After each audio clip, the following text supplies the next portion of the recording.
నమస్తే, welcome to Leo. మనతో ఉన్నారు సీనియర్ జర్నలిస్ట్ కనకదుర్గ వడ్లమణి గారు. మేడం నమస్తే. నమస్తే అండి. మనం చూసుకుంటే అంబటి రాంబాబు ప్రెస్ మీట్ పెట్టి పూర్తిగా జగన్ ఇరికిచ్చాడా అంటే అవునని తెలుస్తుంది. అయితే ఏదైతే 18వ తారీఖున ఉదయం 9:30 గంటలకి జగన్ ప్రయాణం అయ్యి సత్తెనపల్లి రాబోతున్నాడు. అక్కడ ఒక వైసీపీ సానుభూతిపడు ఆత్మహత్య చేసుకున్నాడు. తనకి ఒక విగ్రహం పెట్టారు, దాన్ని శంకుస్థాపన చేస్తానికి వాళ్ళ కుటుంబ సభ్యులకు ఓదార్స్తానికి వస్తున్నారని చెప్పేసి అంటున్నారు. అంటూనే పొదిలిలో మేము చేస్తున్నటువంటి ఒక పొగాకు రైతులను సందర్శిస్తానికి వెళ్తే అక్కడ చంద్రబాబు నాయుడు గారు కావచ్చు, లోకేష్ కావచ్చు 10 మంది ఆడవాళ్ళను పెట్టి ఆ యొక్క టూర్ను అడ్డుకోవాలనుకున్నారు. అమరావతి మహిళలకు క్షమాపణ చెప్పాలన్నారు. అదే కాకుండా తిరగబడతారా అని చెప్పి మాట్లాడుతూ అక్కడున్న టూర్ గురించి మళ్ళీ గుర్తు చేశారు. వాస్తవానికి పొదిలి టూర్లకు సంబంధించి ఏదైతే రాళ్ల దాడి మహిళలపైన కావచ్చు, పోలీసులపైన కావచ్చు, చెప్పుల దాడి కావచ్చు, కర్రల దాడి మనం చూస్తూ వస్తున్నాం. దీనికి సంబంధించిన విజువల్స్ కూడా ఇప్పుడు కంప్లీట్గా దొరికాయి. అంటే వైసీపీ మూకలు చేస్తున్నటువంటి ఒక అల్లరి ఎలాంటిది అనేది మనకు చాలా ప్రత్యక్షంగా పొదల టూర్ సంబంధించి విజువల్స్ కనిపించాయి. ఇప్పుడు దీనికి సంబంధించి జగన్ అడ్డుకుంటారా, రానియరా, మాకు ఆ స్వేచ్ఛ లేదని మాట్లాడుతున్నారు. సో 2019 నుంచి 24 దాకా వైసీపీ టీడీపీకి కావచ్చు, జనసేనకి కావచ్చు అంత స్వేచ్ఛనిచ్చిందా లేదా అంటే ఏం చెప్తారు? అంటే అసలు వీళ్ళు మాట్లాడే మాటలను ఎలా తీసుకోవాలి? స్వేచ్ఛ గురించి వైసీపీ వాళ్ళు మాట్లాడడం, అంబటి రాంబాబు మాట్లాడడం ఎంత హాస్యాస్పదం. అంటే ఒక 5 సంవత్సరాల పాలనలో ఒక చంద్రబాబు నాయుడు గారు లాంటి ఒక సీనియర్ రాజకీయ నేతని 3 సార్లు ముఖ్యమంత్రిగా పనిచేసిన వ్యక్తిని మీరు ఎట్లా అడ్డుకుని హౌస్ అరెస్టులు చేశారు?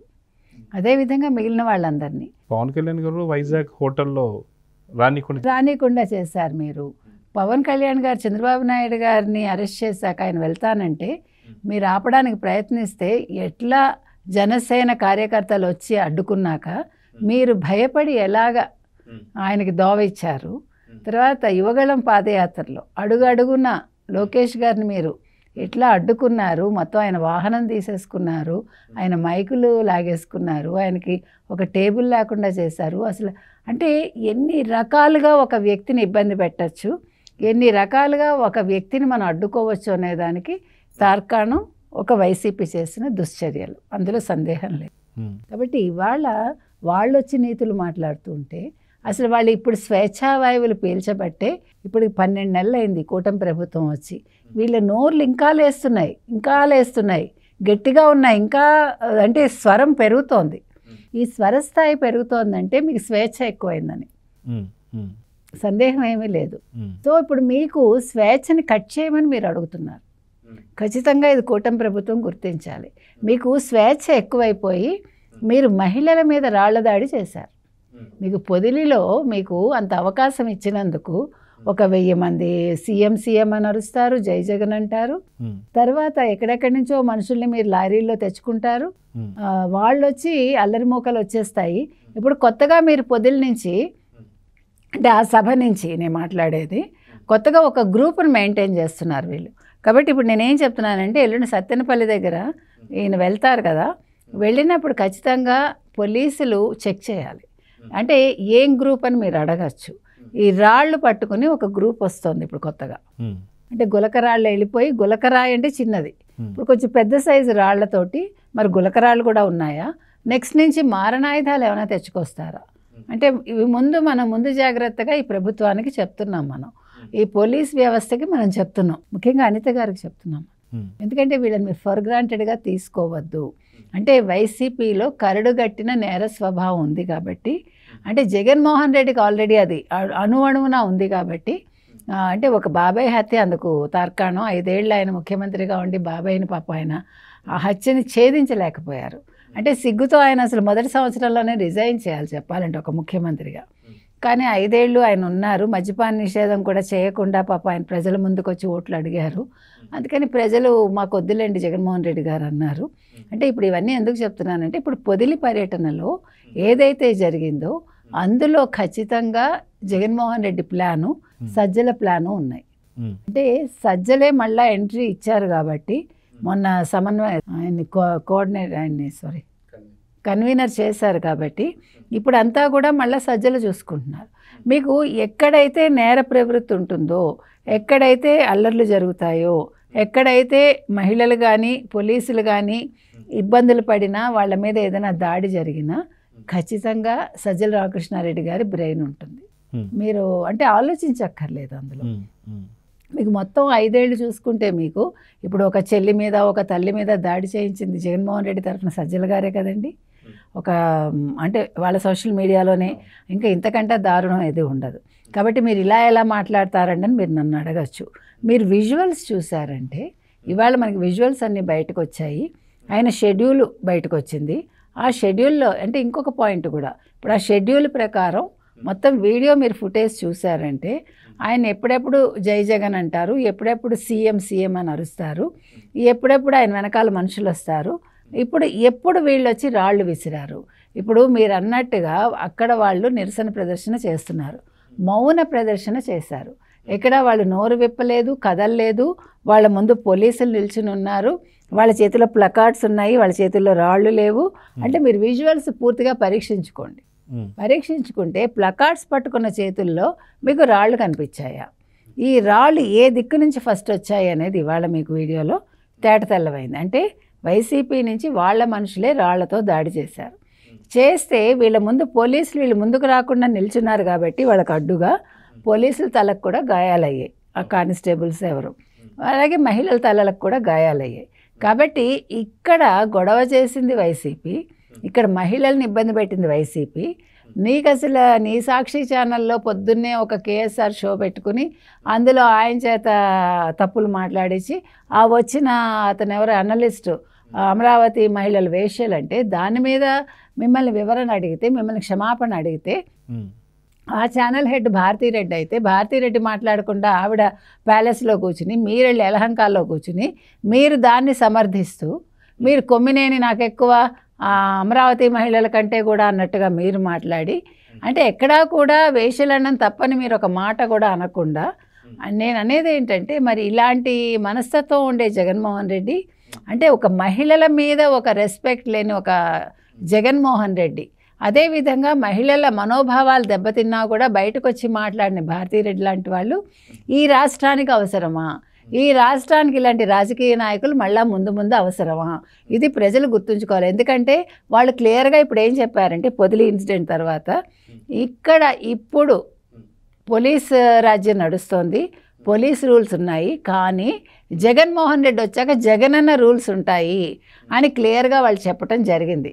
కాబట్టి ఇక్కడ మీరు గమనించుకోండి, జగనన్న రూల్ అంటే ఆడవాళ్ళ ప్రాణమానాలకి అంటే గ్యారంటీ ఉండదా, ఇప్పుడు నోటితోటే మాట్లాడుతున్నారు, అప్పుడు చేతల్లో చూపిస్తారా, ఇవన్నీ కూడా మహిళలు గుర్తుపెట్టుకోవాలండి.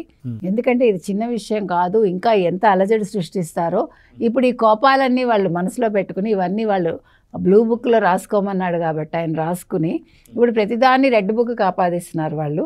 కానీ అది కాదు ఇక్కడ జరుగుతున్నది. కాబట్టి ఇవాళ ఈ విషయం ఏదైతే ఉందో మొత్తం ఈ ఇన్సిడెంట్ మీద ఇవాళ అంబటి రాంబాబు గారు మాట్లాడుతూ ఇదంతా కూడా మహిళలు చేశారంటే, అంబటి రాంబాబు గారు మీరు వీడియో చూసుకోండి, ఫుటేజ్ మొత్తం పరిశీలించుకోండి, పరిశీలించుకున్నాక మీరు మీ స్టేట్మెంట్లు ఇవ్వండి. మీరు ప్రజల్లో ఊరికే వాళ్ళని అల్లర్లు రేకెత్తించడానికో లేకపోతే వాళ్ళని ఇబ్బంది పెట్టడానికో మాట్లాడకండి.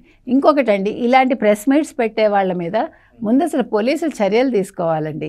వీళ్ళకి స్వేచ్ఛ తగ్గించి వీళ్ళకి అసలు రాజ్యాంగం అంటే ఏంటి, రాజ్యాంగబద్ధంగా మాట్లాడటం అంటే ఏంటి, అసలు ముందు వీళ్ళు అసలు ఒక రాజకీయ నాయకులుగా ఉండి వీళ్ళు ఏం చేస్తున్నారు, వీళ్ళకి ఇంత డబ్బు ఎక్కడి నుంచి వస్తుంది, వీళ్ళు ఎలా కూర్చుని తిరగలుగుతున్నారు, ఇవన్నీ కూడా చూడాలండి. ఎందుకంటే మనలాంటి వాళ్ళని రెక్కాడితే కానీ డొక్కాడదని వీళ్ళందరూ ఇలా కూర్చుని కబుర్లు చెప్పడానికి వీళ్ళకి ఇంత డబ్బులు ఎక్కడి నుంచి వస్తున్నాయి, వీళ్ళ మొత్తం బ్యాంక్ బ్యాలెన్స్లు చెక్ చేయాలండి అసలు. అయితే ఇక్కడ మనం చూసుకుంటే మేడం, ఏదైతే గతంలో మనం చూసుకుంటే రాప్తాడుకి వెళ్ళిపోయి అక్కడ హెలికాప్టర్ ఇష్యూ అని చెప్పేసి మాట్లాడారు, అది పెద్ద ఇష్యూ.